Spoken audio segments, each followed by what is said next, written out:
to the Fantasy Footballers Dynasty podcast with Borg, Betz, and a baller.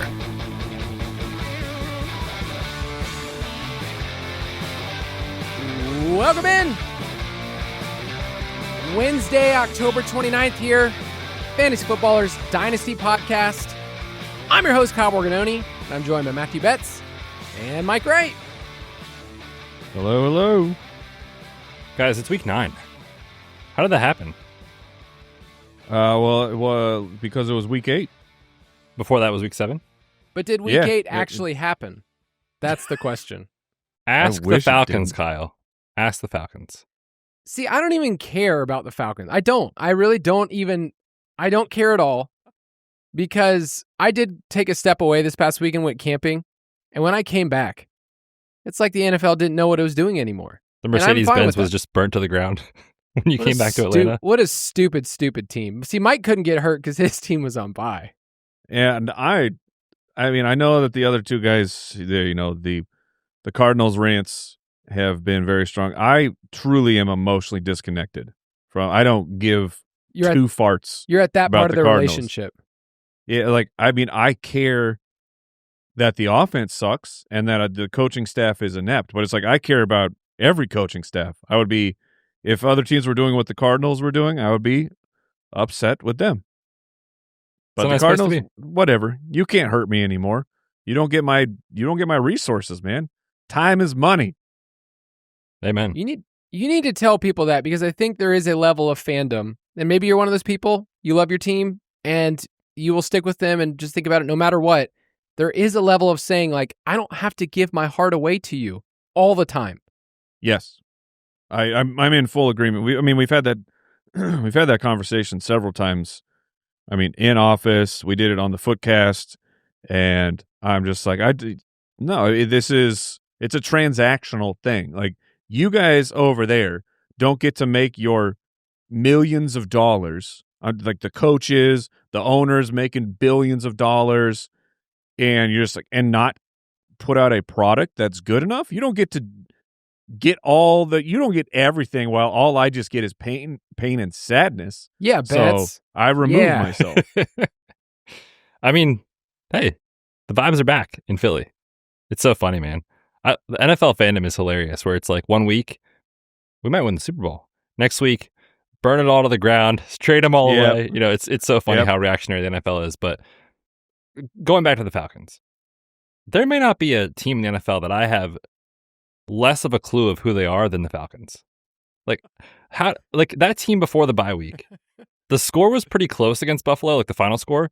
The actual game, they pretty much dominated against the Bills before the bye week. And then they come out against the friggin' Dolphins, who were basically circling the drain entering this week and just don't show up. And they got beat 30-0 by the Panthers. So you never know what you're going to get from the Falcons. Greatness, mediocrity, complete failure. It's kind of fun to find out on Sundays. The Kirk Cousins aspect with no Drake London certainly did not help. No. But that was, even when you factor that in, that was still a disaster. I wonder why teams weren't calling in the offseason. I just, I don't understand. No one was really like, man, we really, really want this guy on our team. That's fine. It's cool. Dude, imagine the world where Cleveland actually does it. They trade assets and take on Kirk Cousins' bloated salary, and this is the product that they get. It was just, Cleveland fans, I'm happy for your sanity that did not happen. Yeah, it's okay that you can have two quarterbacks but not have any quarterbacks right now. Yeah, that's the adage, right? You have two quarterbacks, you have none. That's what Madden said, and that's nailed it. He was actually prophesying about the Falcons. That's what he was actually thinking about way back when. On this episode, we are going to play a little game called Dynasty Sink or Swim. Talk about some players who, since the beginning of the season, they have lost some value, and so I think we can react in a way where we look at them and say, well, I got to trade these players now. I got to get out. We're going to kind of talk about, can you hold these players despite the value that's been lost? What's going to happen within the next year? So we'll talk about some players that the vibes aren't great, but a couple of them I think we're going to be a little bit more positive about. We're going to review the film. And I did want to give a little bit of a tease. I haven't even told these two turds about this yet, but Next, Are we getting the tease? yeah, you're getting the tease too. So, Okay. so next week on this podcast, which, Jason will be on this, will be mid-season. So Betz was talking about we're at week 9. We're going to be doing a mid-season Dynasty trade episode, and I've been working in the shadows on a Dynasty tier and trade chart for the mid-season. Oh, So basically, look at this guy. Going through every single player and saying, because we get questions all the time, what is this player worth, or what do I need to get back? And it's like, man, it's so hard to give you that on every single player. So I just created a chart. We'll have this on the website, but it's basically like, here's all the players in tiers. So if you are going to trade for this player at the midseason point, you need to kind of look in this range. It's not a final point. Every league is different, but we're going to talk about that next week, especially how you value rookie picks. I think everyone is all over the map of what a 2026 first round pick is, especially if you don't know the lay of the land of the players and all those things. So we'll talk about that next week, but next week, a midseason Dynasty tiers and trade chart. Were you guys, were you teased? Very. Not only was I teased, Kyle, I was pleased. Thank you. Okay. I did my That's what job. Kyle does. That's what he does. It's the worst. I'm not great at this. I overpromise, but then I definitely try to deliver every single time, but I always end up overpromising. And then I'm like, dang, I got a lot of work I have to do. I will certainly get a message probably on Monday from Kyle. It's like, why did I say this on the show? Because now I have to make sure this is up on the site. That's how Jason does it. Yeah, Jason always like preemptively says like, oh yeah, we'll have this out. And it's like, oh, by the way, everybody get this done. But would you say, Betz, that I deliver? I mean, you never let me down. I'll tell you that. Okay, that's all I needed to hear. Weekly Rewind. We looked at the film from week 8, and I think across the board, the stat we gave is that like 10% of the games were close at all. They were just all blowouts. Even the Monday night game, Chiefs and Commanders, just none of them were close. But we wanted to give a couple of takeaways, and Mike's going to get to start us first with somebody who was blown out, and on top of that, looked the offense as a whole looked like doo-doo. Yeah. Stinky doo-doo. Yeah. I watched, cause normally we're talking, hey, I'm going to do a player, maybe a couple players. And on yesterday's Footballers on the main episode, main show, we did waivers and we were talking about the Titans guys. And it was like, hey, check out what Chimere DK has done here. He's got some good production the last couple of weeks. Callahan was fired 2 weeks ago. I'm just going to peek in. And so I watched the all 22. And oh, brother, guys, they are awful. There's so much wrong going on. Nobody's getting open. On plays where someone is open, like Ward is not processing fast enough to see, like to flip through what my primary reads are, and like then know where my check down is, because like by the time he gets to that, now the check down is getting covered up. I'm not sure that the play designs are fantastic, especially given the personnel.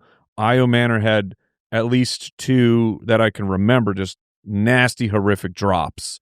And it's like there was a couple chunk plays here or there, because NFL teams, you tend to get at least a couple, and including a big, was it Pollard? I don't remember. Someone ran up the right sideline. It was a huge. Was that Spears? Yeah. So it's just, but it was like nothing special happened in that play. It was, other than, I guess you can credit of like the play call was the perfect play call against that defense. It was just, a run to the right and no one was there. But in terms of the pass concepts, how those guys are playing, I went from being sort of optimistic, like, hey, maybe the firing, DK, all this, maybe. And I'm like, no, I'm not. I shan't be buying into that at all. This offense is crap, and they're against the Colts, and they're down huge. And fantasy wise, we know that quarterbacks actually do better than their average against the Colts.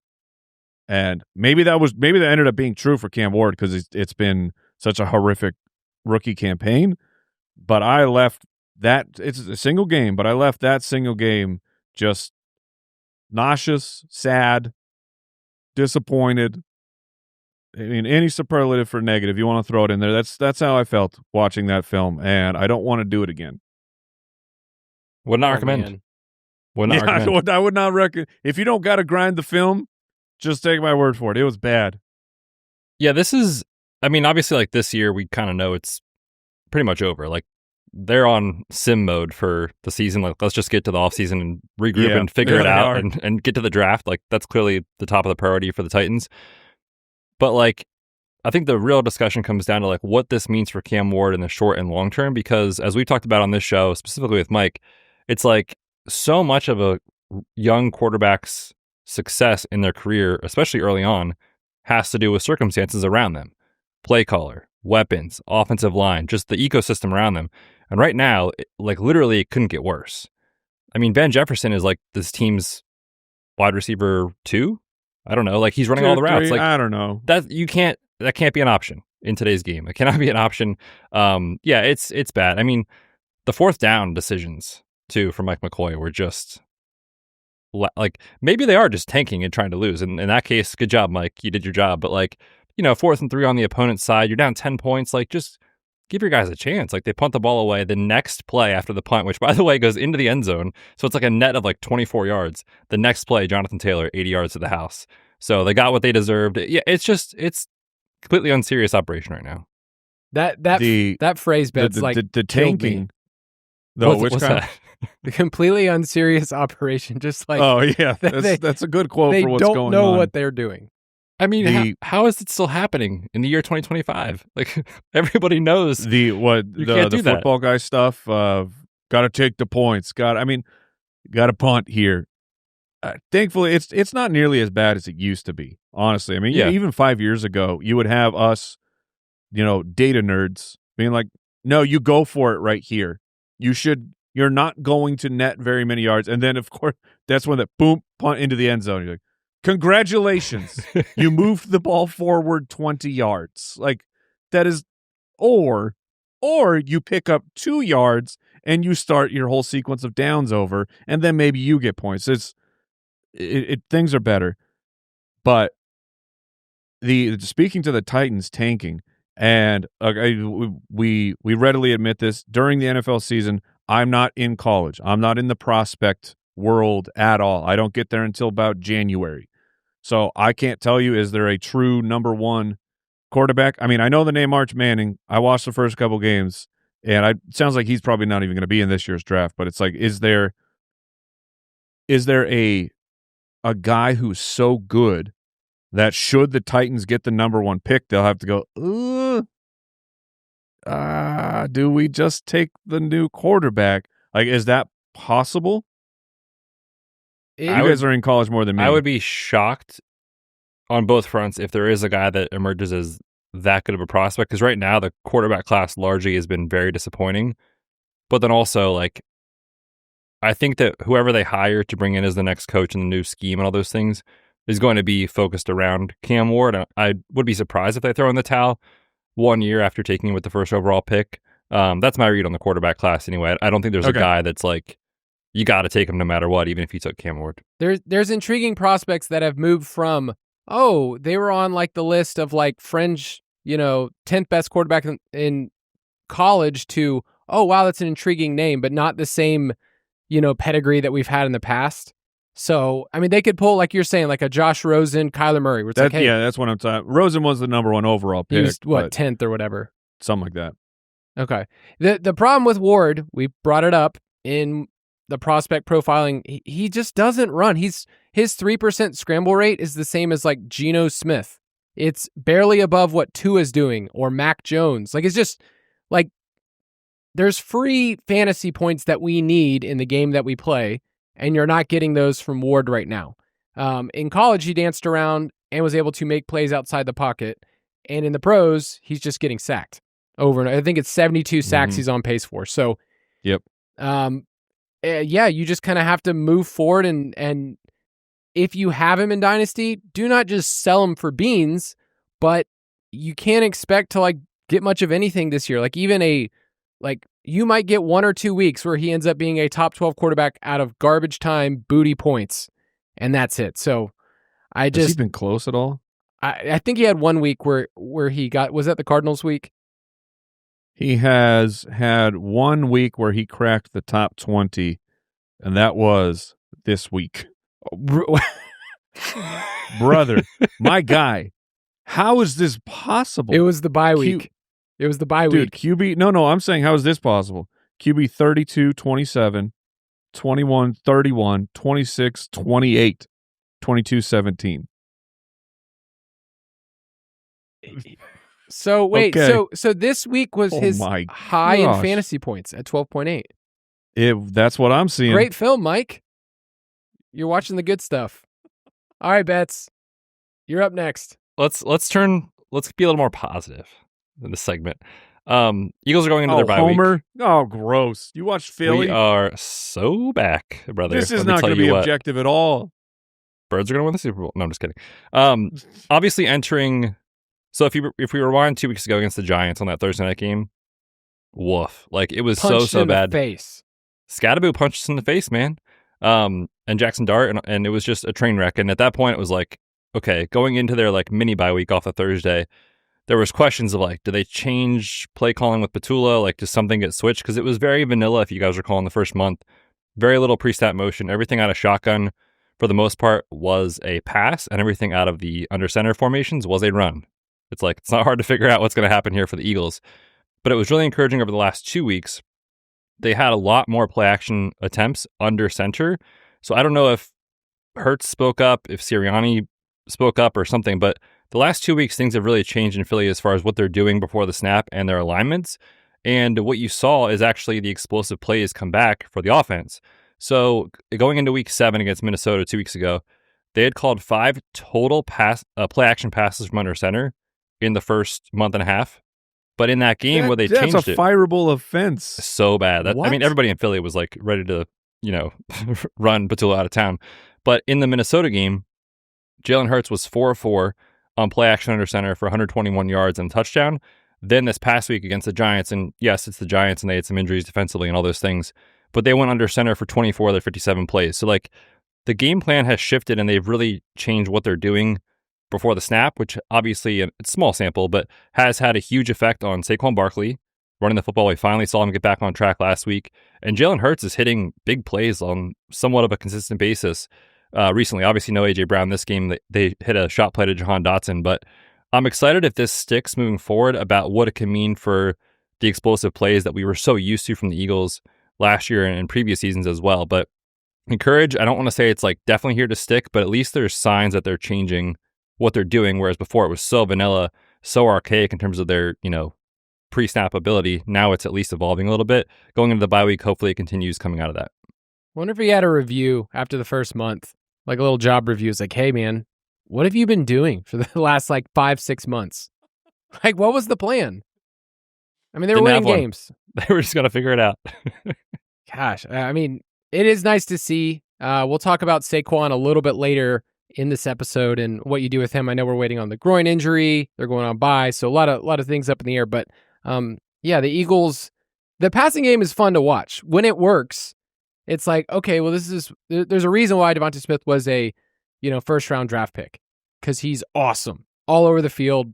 He's incredible. So I looked at Jordan Love and I watched that Sunday night game all over, but I can't figure out if it was a Jordan Love game or just a Tucker Kraft game.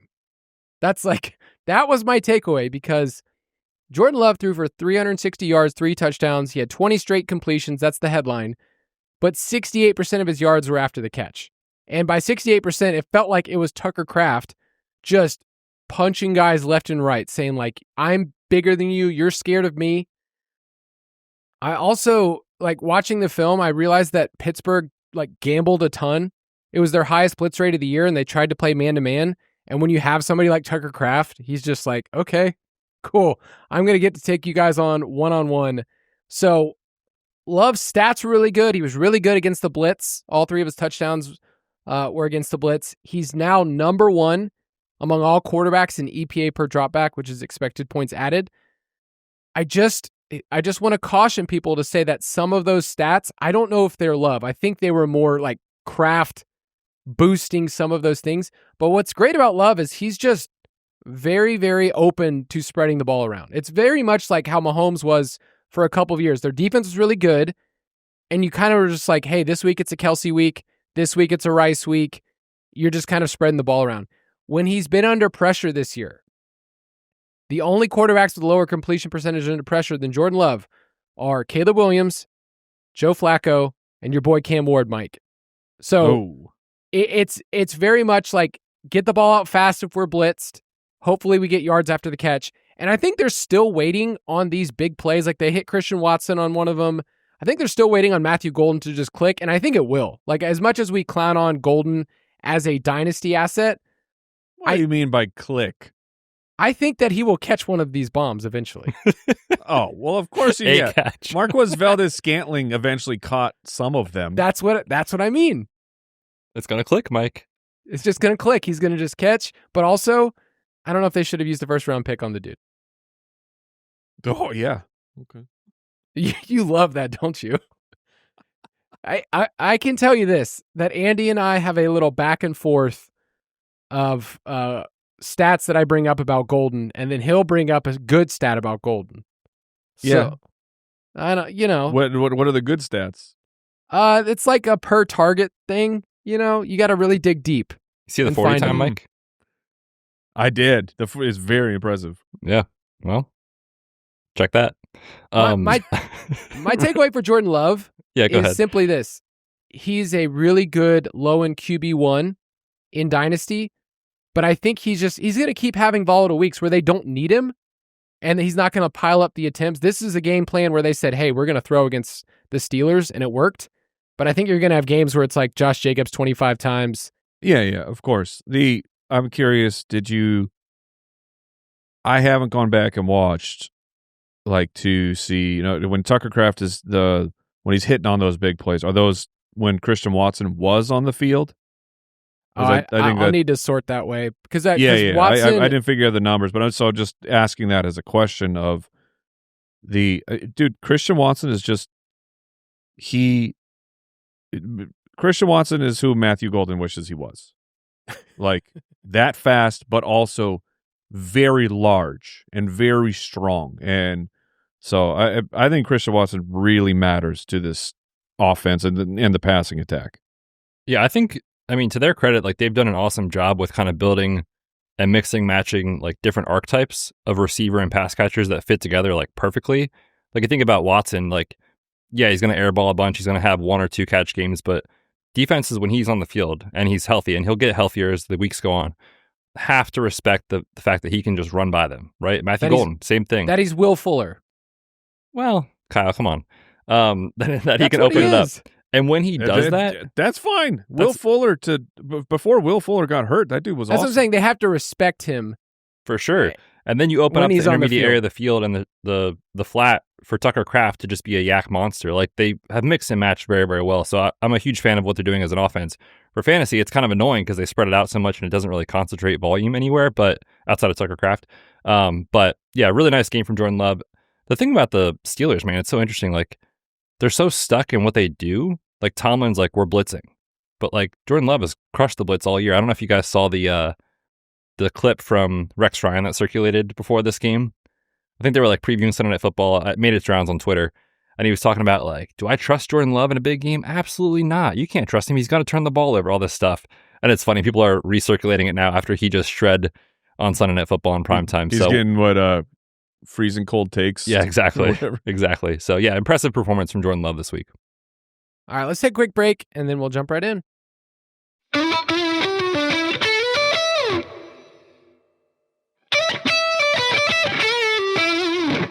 We've done this segment over the last couple of years at this point in the season because I think a lot of people, they have to make decisions on their dynasty squads. Your league's trade deadline is coming up in the next couple of weeks. So you got to figure out, are you going to sink or are you going to swim with those players?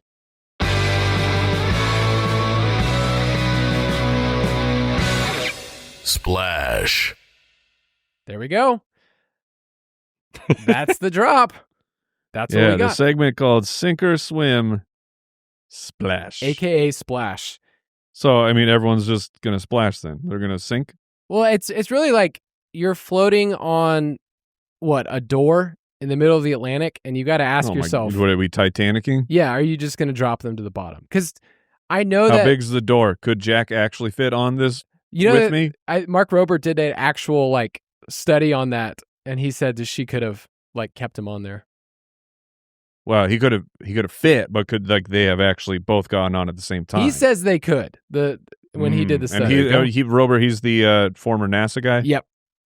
It was at least intriguing for some. I guess I like that somebody went through the entire task of something from a movie and then taking it too seriously. I feel like that's a lot how I approach movies.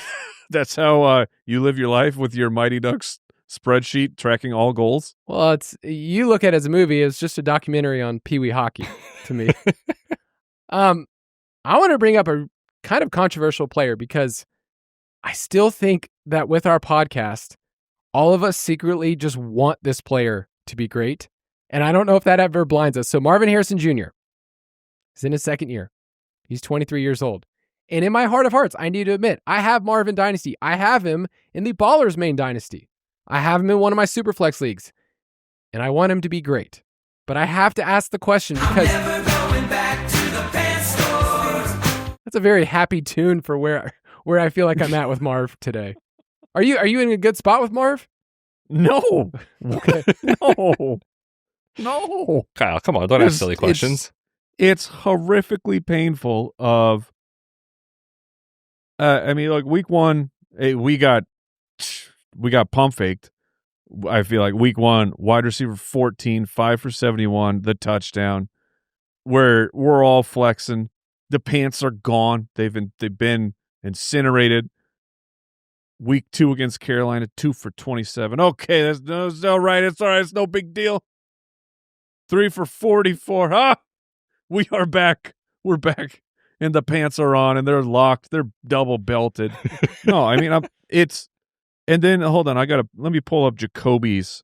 So Jacoby Brissett, our backup quarterback for Arizona, the past couple weeks he has started, he threw for a 320 and 2, and followed it up with a 279 for 2. Two very strong performances. So Marv must have crushed, right?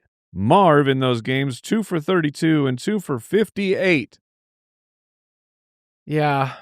So this season, if you take out that week 6 game where he got hurt, I guess I am counting that. But if we take that out, his target share on the season is 19%. It's fine.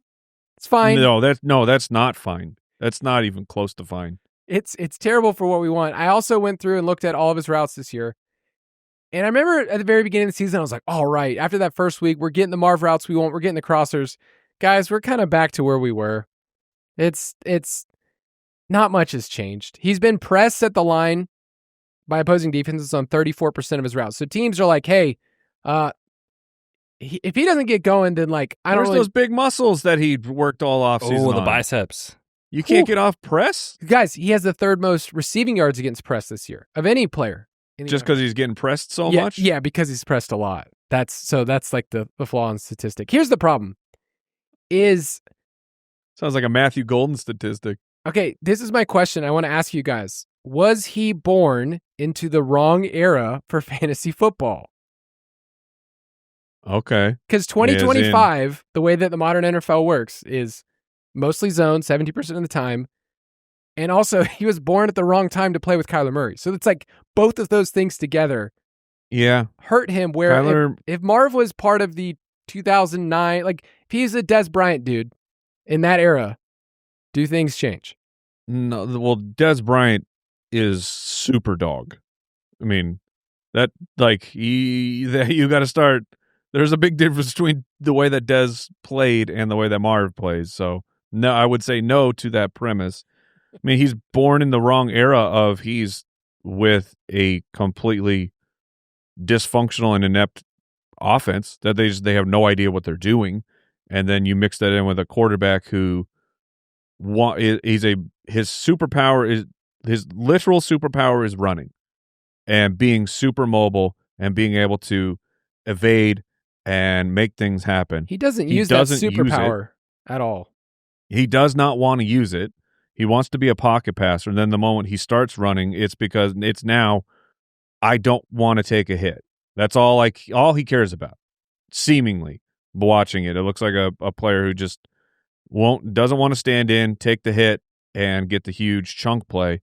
It's no, I'll just I'll try and mitigate the blow and get 0 yards or lose yards for a sack. So I think that's the biggest problem. I feel like Marv is so hard to evaluate because they're just the opportunities for him are so horrifically bad. I was going to add one context too on Kyle mentioned like being pressed to the line and those sort of things. The way that you can avoid being pressed to the line is be put in motion, right? Move around the formation, get your guy in advantageous matchups. What they're just not doing with Marv, and that was kind of the conversation last year. Is like you go line up on the outside, win, and you can get the ball. If you don't win, sorry, man. And they're not helping him use his strengths. And per next gen stats, he's been put in motion on 8 total routes this year. Holy! He has 8 receiving yards total on the season when he's been put in motion. That's like Nico's problem. So yeah, they're just literally saying you're on the outside, good luck, and we're going to keep feeding McBride over the middle. It's the same conversation as last year. So it's tough, man. I feel like as long as the scheme is the way it is and the quarterback is who it is, I think you'll have some spike weeks for sure because of his big playability, but you'll see a lot of what we've seen, which is him disappear. Let me ask you this. If Marv were drafted to the Los Angeles Rams, would he be dominating or would he just be good? Like he's there instead of like Adams? Yeah. Would he be? I mean, part of me just says like I just trust McVay in all circumstances in life, and so we've seen several receivers go. Allen Robinson. We've seen guys go to the McVay system and they can't produce. I mean, the Puka is not Puka Nacua like the man, the dog, because Sean McVay. It's a combination, but Puka is just great, and Devontae Adams was already great. So he's just McVay enhances guys, and he can't completely polish a turd. So it's just do you feel like if Marv went there, he would be putting up good numbers? I think he'd be putting up then way better numbers than what he's doing right now. Okay. I think so, but he's not like the way that Adams wins is like on dig routes and hitches, like the stuff that like legit tacticians, and I don't think Marv's that. So you are quite concerned about Marv. I'm just concerned that when you look at a player, and I'm trying to fit him in how you win in fantasy football, if you are running corners and post routes, those will have big plays, they'll have big games. But the consistency of what you need, it's like you're not going to get crossers, you're not going to get screens, you're not the first read. Then you're just kind of like hoping that he hits a big play, maybe twice a game, and that's all your opportunities are. Like Marv's not going to get a 10-target game, right? He already has one, Kyle. Okay. He went 6 for 66. Does he have one? With a touchdown. Yeah, he has one game above 6 targets. That's what I'm like. That's frustrating because where you drafted him, and I did in a league where it's like, we have this pick, we're picking Marv ahead of Neighbors. Okay, we did that, and a lot of people did that. Now the value has decreased. It's sunk to a point where Marv is a wide receiver 2 in Dynasty. You know, he's like wide receiver 20-ish. I was looking at my chart. It's like I have him at 20 right now. That's very nice of us. I know, that's what I'm saying. Guy like, who doesn't give you wide receiver 2 numbers. If his age was any different, we would be like, this dude's done. But because he's 23, we give him the benefit of the doubt. Would you guys say that that's going to continue to sink into next year, or everybody's going to come right back and go, well, he's still really young? Dude, Dynasty players are sick individuals. I think we're going to be right back in there. We have to hope that Arizona clears house after this. Do you think they will? I think so. Y'all's ownership is not fun, though. I don't know. No, I don't. I don't think so. I think they'll do, because I think they're going to win enough games. The truth is they've been competitive in almost every single game. Yeah, and they lose their defense because of more. the coaching. Like we get to the end, and the coaches blow the game, but they'll win enough. They'll win enough of them that they'll be like, okay, Gannon, we'll give you one more shot. And at that point, honestly, it's probably one more shot with Gannon and one more shot for Kyler. And then after that, they move on. All right, let me give you a couple of quick valuations for Marv. Would you rather have Marv or the 105 this next year? I think I'd probably reset with the first. I mean, I would hope to get a higher first if I possibly could, but I would too. And I the 105 is not a guarantee. I know we're super early, and I'll include some of that in my trade chart next week. But I would want more than the 105. yeah. Yeah, I don't think 105 is good enough. Okay, would you rather have Marv or George Pickens? Ooh, baby. That is tough. Yeah. Does George re-sign in Dallas? I would like him to. Yeah, I would too. I have George Pickens in a dynasty league. The three of us are in, and I'm a rebuilding George is team. 24 and a half, by the way. I think I would do that deal and get Marv out of just the sick, hope individual and my timeline for my team if you're a rebuilding team. But that's kind of where we're at. Is like you end up around wide receiver 20-ish. And that's a huge loss from where you drafted Marv, where you hoped he would be. You'd hope that he would be a top 10 wide receiver in Dynasty, maybe even higher. Like you're like, this could be the next dude. I have Jamar Chase now. You don't. Yeah, I think what you have to ask yourself for Marv is, I mean, is it a product of the situation? Can the situation fix? Not completely dissimilar to what we've dealt with Jamar Chase and redraft this year. When Burrow goes down week 2 and you get to whatever it was, week 5, week 6, where you're just like, Jamar Chase is close to unplayable, and how does this possibly ever fix? Like it's like I wanted to get out of Jamar in redraft, and somehow Joe Flacco somehow he was made available to a division rival. They make that trade, and then Joe Flacco is like, everything's fine now.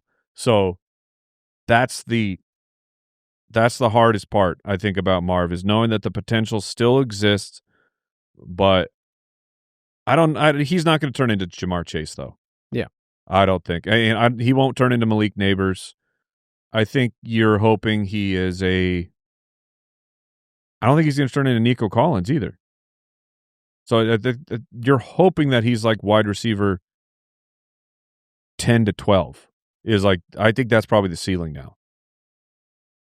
Yeah, he feels like a guy that, like, his name and like the prospect of what could become will always carry more weight than the actual production, which those are really hard situations in Dynasty because, like, you can see the case, but also the reality is kind of what it is. So yeah, I feel like I'm a little lower just in general, kind of talking through this, of just because it's not all scheme related. Like, it's not helping him, but also like you as the player need to go out there and command the football, and everything is just like passive with Marv. It's like he's not commanding it the way that true wide receiver ones should. Yeah, you get in the huddle and you say, and then Kyler calls out the play call, blah, blah, blah, and you go, Kyler, throw me the ball. You have to do that stuff. Yeah. It's like Garrett Wilson. I've seen it a ton this year where he's just like, I don't know what we're doing out there. Give me the ball. Give me the ball in this next drive. And then you appreciate it because you know he's the best player and you know he's going to be open. And, you know, his market share is just through the roof. Betz, you have J.J. McCarthy listed on here, who has dropped a ton from being a fringe top 12 quarterback in Dynasty to we haven't seen him in a while. And now the vibes overall are bad. Last time we saw him, dominated by the Falcons. So what are you thinking? Is that defense even good? Who knows?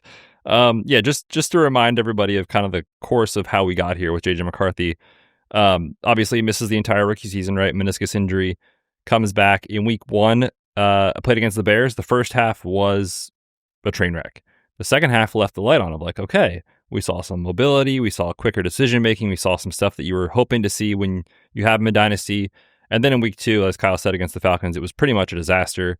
Has the high ankle sprain, and of course, it's been, you know, the Carson Wentz show ever since.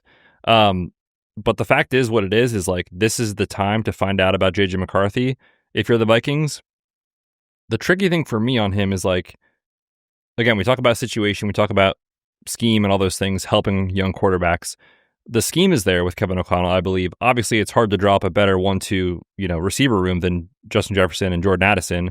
Hockenson's fine as a third option. Like, the weapons are there.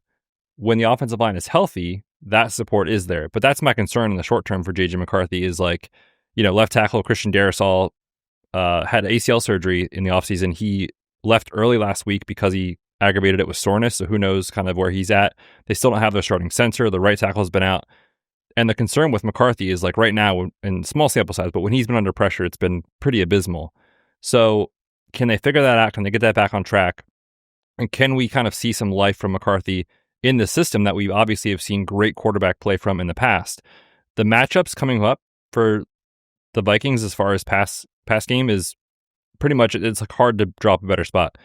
The Vikings have the easiest strength of schedule for fantasy for quarterbacks coming up from weeks 9 to 17. So if McCarthy can't do it now with the schedule that's laid out in front of him, I'm kind of worried.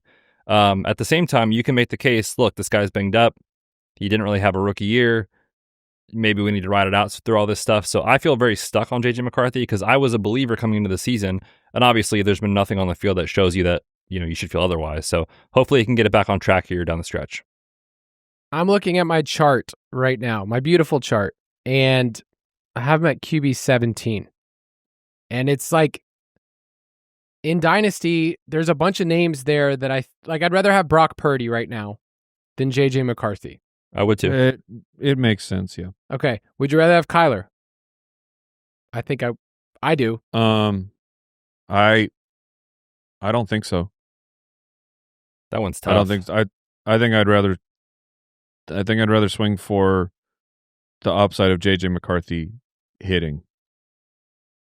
Is that still where which you're I at? do, you're telling me the QB 17, I don't have a true list in front of me, but seeing the chart here, Kyle, of QB 12 down to QB 21, I'd go buy JJ McCarthy.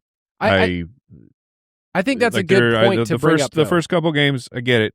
It looked bad, but it's we had one quarter of greatness, and then he got hurt in the next game, in which he played through an injury, and clearly, as he then missed whatever it's been a month of games. So we've seen JJ McCarthy play basically one game. So I will rely on the capital, my personal prospecting on him, and the fact that Kevin O'Connell just gets dude. Carson Wentz was so bad in the relief, but not a complete disaster for fantasy. He was still giving us good points from Justin Jefferson. For sure. And I would go out. QB 21 is, I think, too low for JJ McCarthy. I'd go get him. What about Trevor Lawrence versus McCarthy? JJ McCarthy. McCarthy. Yeah, I think there's this tier of people around QB 15 to 20 that you can go after because they don't feel like strong assets right now, especially at this part of the season. Nobody's been relying on JJ McCarthy, even in super flex leagues, right? Nobody's saying I've gotten this far because of him. So at least there is a buying window for him. But yeah, I have, let's see, Caleb's at 14, Kyler 15, Purdy 16, McCarthy 17, Daniel Jones, who is a wild card.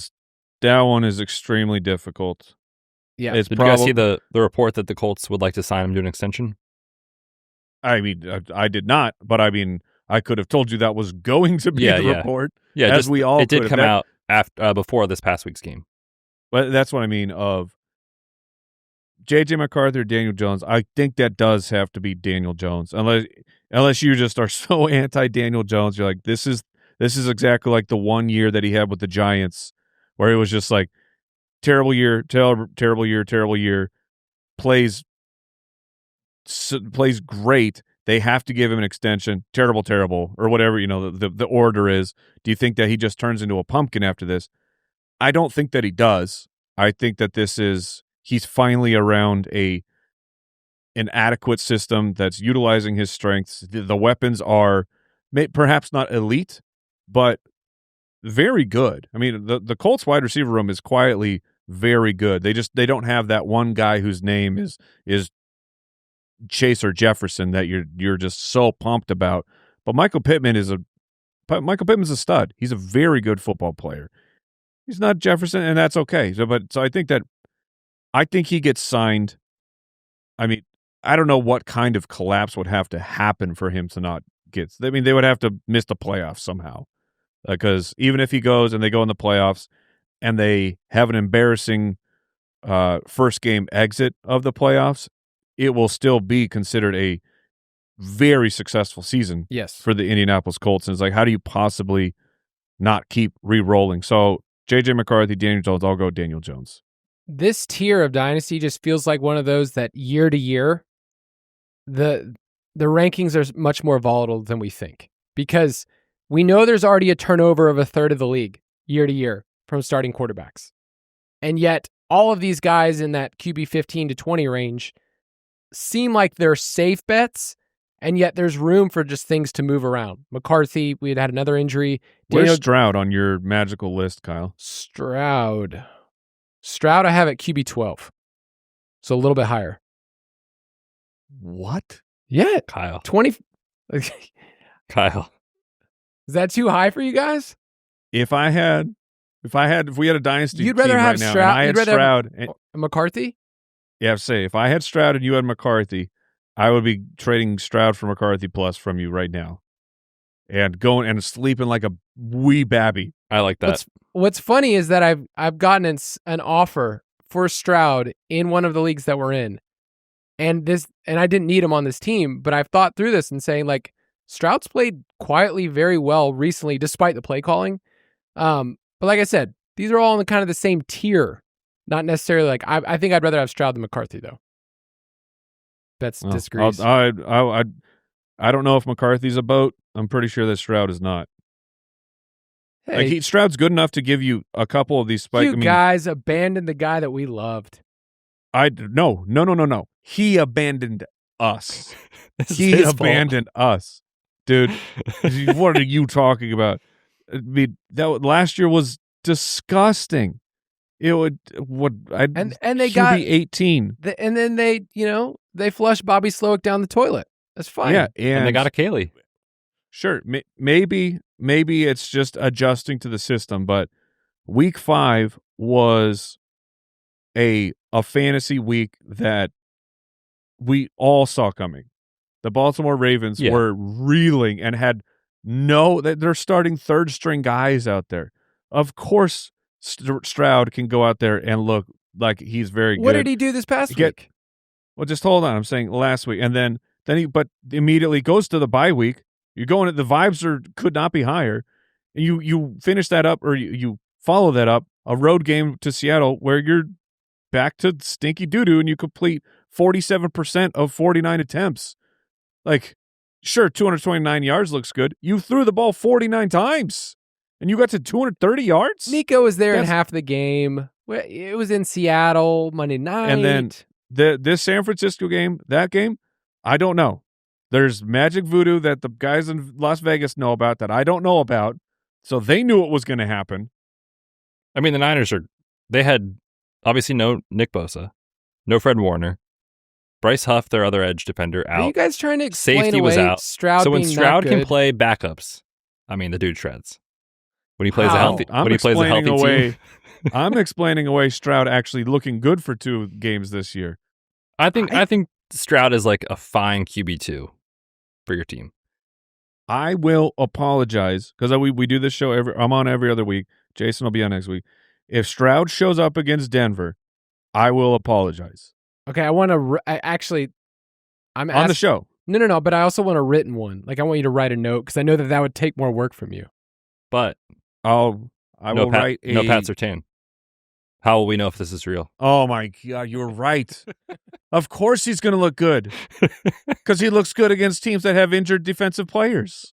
Everybody has injured players. All right, but when your elite guys are gone, it makes a difference. Okay, correct me if I'm wrong. I remember when we used to watch CJ Stroud film, we loved it. Yeah. Yes. We said, hey, you should draft him over Bryce Young. You remember those days? Yeah. Apparently, those days are gone. I'm still meeting with the group. You're the president, Seek Kyle. help. Okay, Yeah, all right. there's no one at the meeting anymore, Kyle. Oh, It's just you talking to yourself. it has been lonely. All right, let's take a quick break, and we'll be right back.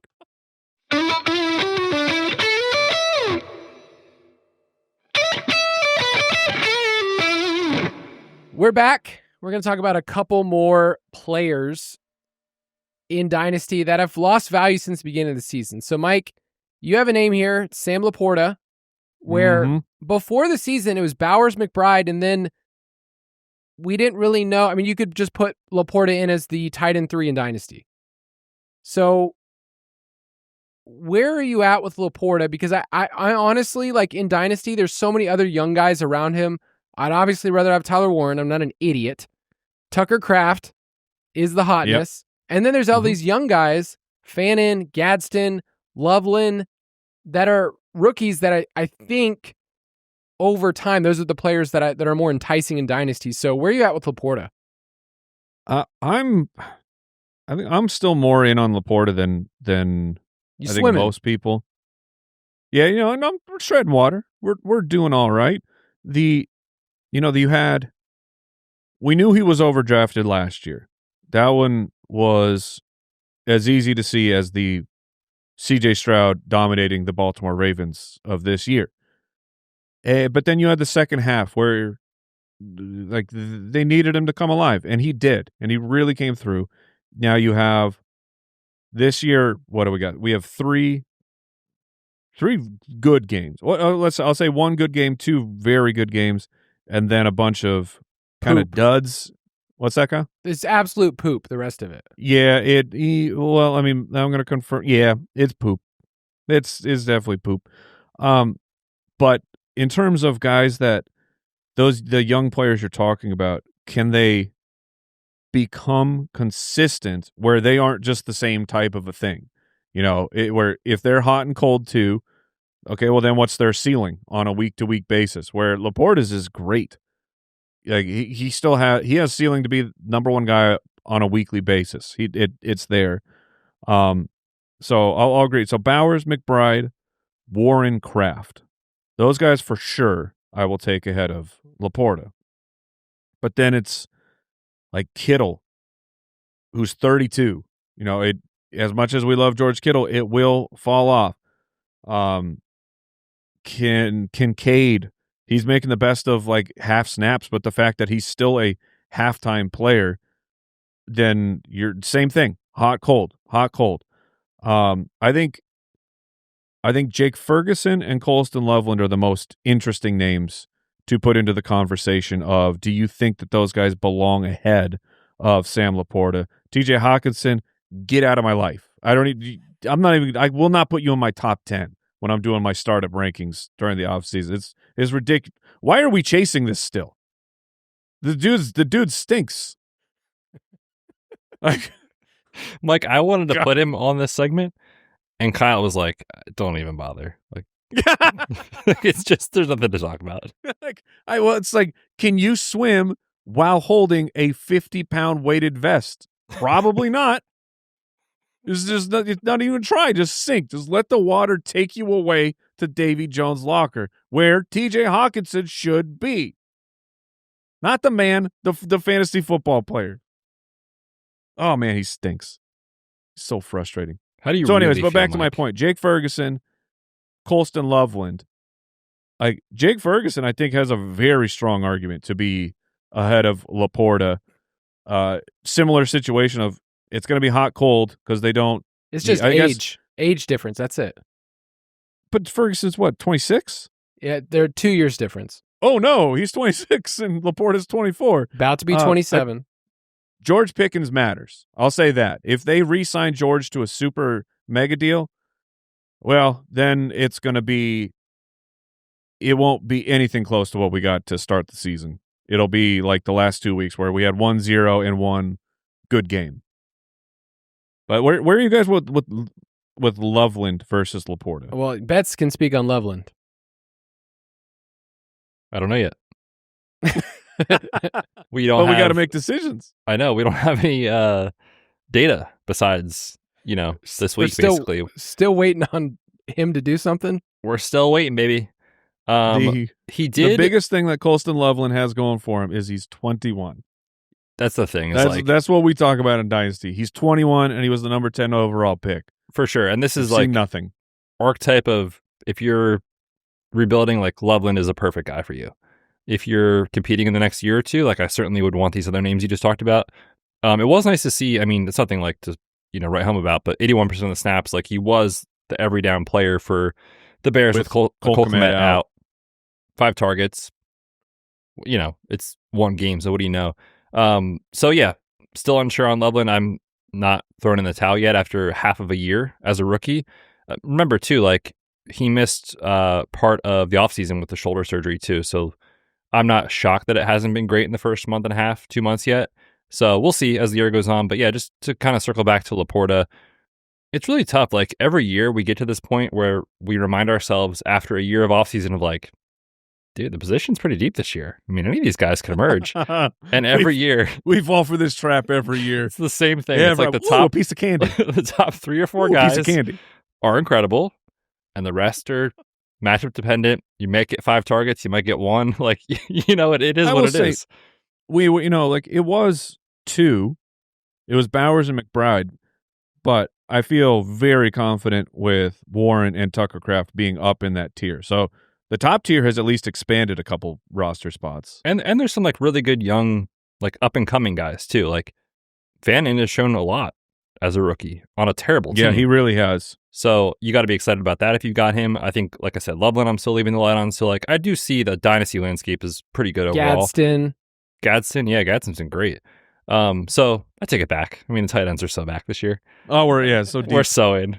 But yeah, LaPorta, he's a good player, very good player.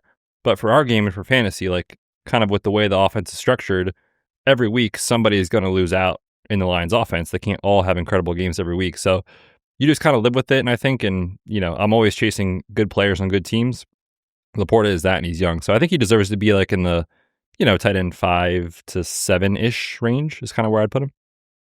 Yeah, I think that's fair. He's the perfect example of if you're in a tight end premium league and you did a startup where it's don't overvalue players like this, because one, he's never been a huge volume guy as it is. He's been a touchdown, centric dude. And then it's just year to year, there's going to be so many other names that filter in, maybe for a year or two. I don't think we would say Jake Ferguson is going to be awesome for the next 5 years. But I want Jake Ferguson right now, rest of season, compared to Sam LaPorta. And you will have those ebbs and flows at the tight end position. I think Loveland... Ferguson got the bag too, remember? Yeah. Loveland will go higher after the season in a startup draft than LaPorta, I'm assuming. Yeah, probably. Yeah. Because we will all buy in to that same narrative of he didn't have the full-time thing. Now Kmet's gone. We're sick individuals. All right, a couple more. Did you guys see the London game where TJ Hockenson dropped the touchdown? Where they thought he caught it.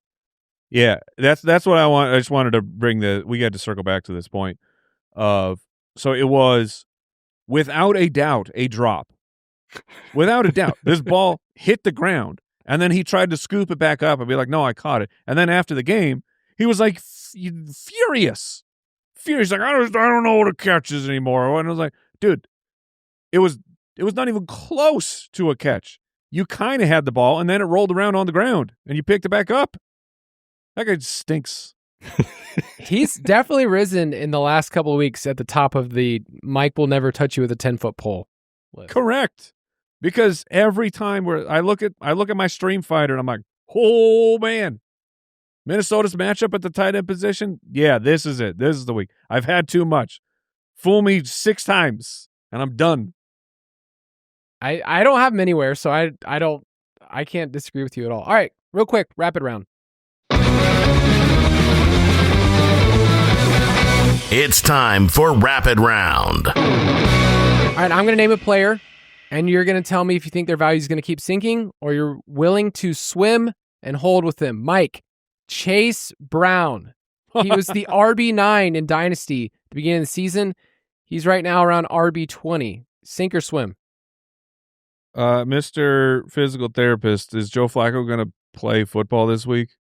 I think he probably does, but that's not 100%.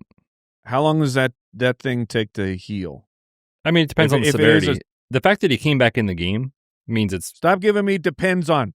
When is he going to be healthy? Probably in 2 weeks. Okay. But in Dynasty, that's fine. in Dynasty, Mike. No, I know, but Joe Flacco matters. If Joe Flacco is everything.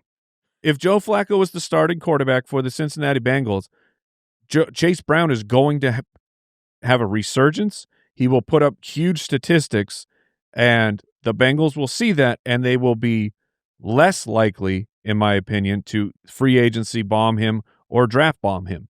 And it's so important. So if Joe Flacco is the guy, I think that Chase Brown, I feel more secure that we will make it through. You're going to be crossing fingers, toes, and butt cheeks to hope that he doesn't get replaced. They're going to draft somebody. They might, but is it day 2 or day 3? I don't think they're going to go 2 years in a row where they don't take at least one player on day 2. Maybe. Have you seen their defense? That's true. That's a great counterpoint. Betz, Keon Coleman, after week 1, was the wide receiver 30 in Dynasty. It was a great week. And since then, he has continued to sink. Looking at the chart, he was kind of around wide receiver 47. Week 1 happens, and all of a sudden we are all the way back in on Keon Coleman. That's where it's at in Dynasty, especially with young wide receivers. So he's 22 years old, Betz. Are you sinking? You swimming with him? What's the separation score? Doesn't matter. Okay. Come on, man. Like, we've had games without Dalton Kincaid. And it's going to be funny to say this out loud, but like without Curtis Samuel, like for the Bills, that matters because they play a rotation. Without Josh Palmer. And he just is running around out there doing nothing. So I wasn't a huge fan of him coming out as a prospect. The landing spot's great, but at some point you gotta prove it. And he's done really nothing to show that he can be a consistent player for our lineup. So I'll let somebody else chase it. I think he continues to fall. He seems like a player that you can include in a deal for people that want a young piece that's still an attractive name with Josh Allen, if you're trying to like include those kind of pieces. So I'm with you. Saquon Barkley, Mike, he's 28 years old, coming off a great game. I know it's a groin injury, then the bye, but we're at that point when you look at the life cycle of running backs in his age 28 season. If you are not a contender, is it one of those things where you need to cash out before your league's tread on? Yes. If you're not a contender off that huge game where you'll get at least a spike in interest, I would cash out for sure if I'm a contender. If you're talking about his actual dynasty value, I think he treads water here. I'm seeing running back 10 from your notes, Kyle. Next year, he'll be the running back 10 to 12. Okay. In terms of dynasty value. Would you trade him away for a first and a second? Is that enough? Depends how early the first is. Okay. But I think you can get more. Okay, that's perfect answer. DJ Moore, couple more. Just sinking like a ship. I have him on a roster. What? No idea when I could ever start him again. Betz. What is going on? I didn't look at the updated target count, but I think entering last week, he was tied for Olamide Zaccheaus in total targets this year. So that's a concern. It's not great. Well, you know what else is a concern? How much Ben Johnson seems to love Zaccheaus. Like, get Burden on the field. My God. Oh. Let me pull up the numbers. Zaccheaus has 38 targets so far this season.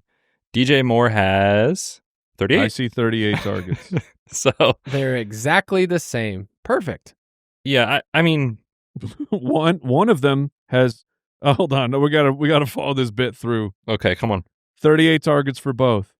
DJ Moore has caught 26 of 38. Zaccheaus has caught 25 of 38. That's pretty solid. Good catch rate. DJ Moore has turned his 26 into 331 receiving yards. Zaccheaus, let me double check.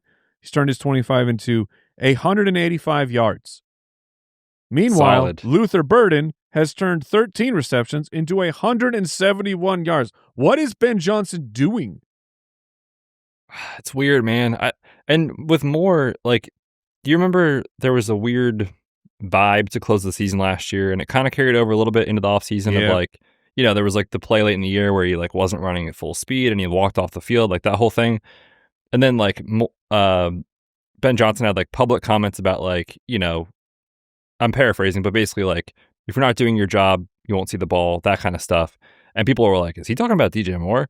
So I don't know if there's like a stylistic fit of what's going on where it's like he's on the team and now this is the new head coach and the play caller. So like by default, he's part of the game plan. But like if you follow their moves, right?